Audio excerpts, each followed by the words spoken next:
महाराष्ट्राचे मुख्यमंत्री माननीय देवेंद्र फडणवीस साहेब, उपमुख्यमंत्री यांच्या उपस्थितीमध्ये बंजारा समाजातील काही शिष्टमंडळांची सह्याद्रीवरती बैठक झाली।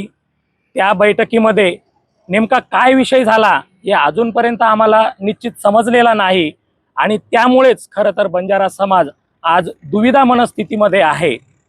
तर आज गोष्ट अशी आहे, महाराष्ट्रामध्ये 55 ते 56 मोर्चे झालेले, काही आंदोलनं, काही उपोषण झालेलं आणि खरंच आमची रास्त मागणी आहे की बंजारा समाजाला एसटीचं आरक्षण मिळावं।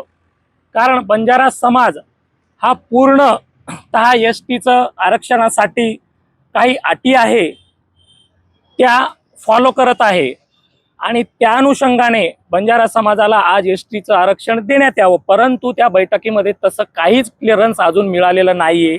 विशेष म्हणजे बैठकीच्या अगोदर ज्या विषयासाठी बोलवलं गेलं आहे तर ती फक्त सरळ सरळ त्यामध्ये एसटीचं आरक्षण हे विषय न घेता त्यामध्ये बंजारा समाजाचं प्रश्न या विषयावरती ही मीटिंग बोलवण्यात आली। तेव्हाच खरं तर मोठी शंका समाजाला होती, परंतु असो।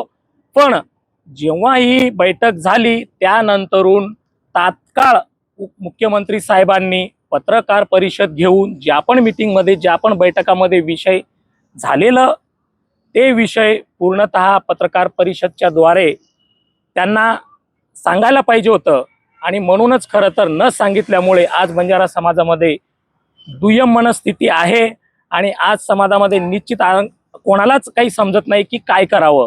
विशेषतः मला हे सांगावं असं वाटतं की बंजारा समाजामधून जे काही शिष्टमंडळ गेलेले होते बैठकीसाठी त्यांना ज्ञात पाहिजे होता की जवळपास महाराष्ट्रामध्ये 1.5 कोटी बंजारा समाज आहे।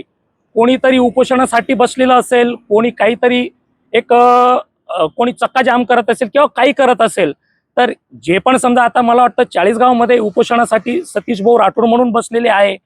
तर नेमका आता त्यांना कुठल्या पद्धतीने तुम्ही काय आश्वासन समजा लेखी वगैरे त्यांना दिलेलं किंवा त्यांच्यासाठी तुम्ही काय सोय केलेलं आहे की समजा तुमच्या ज्या बैठकीमध्ये जी पण चर्चा झाली असेल तर निश्चित समजा आज जे उपोषण चालू आहे तर आता त्याला आम्ही काय म्हणून करायचं, काय म्हणून समजायचं, हे सरनाट चालू द्यायचं का? आमच्यासाठी आज लेखी स्वरूपामध्ये तुम्ही काय पर्याय केलेला आहात?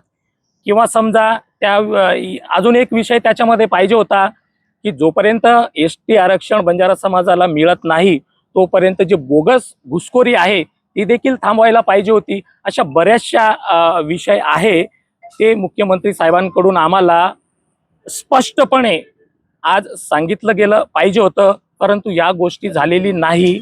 असो, परंतु आता सध्या स्थितीमध्ये जे 40 तालुक्यामध्ये उपोषण चालू आहे, जोपर्यंत म्हणजे सतीश भाऊ राठोड यांचं एक सांगणं आहे की जोपर्यंत आम्हाला लेखी काही ठोस असं मिळत नाही तोपर्यंत उपोषण हे मागे घेणार नाही। धन्यवाद। जवाहरलाल महाराज की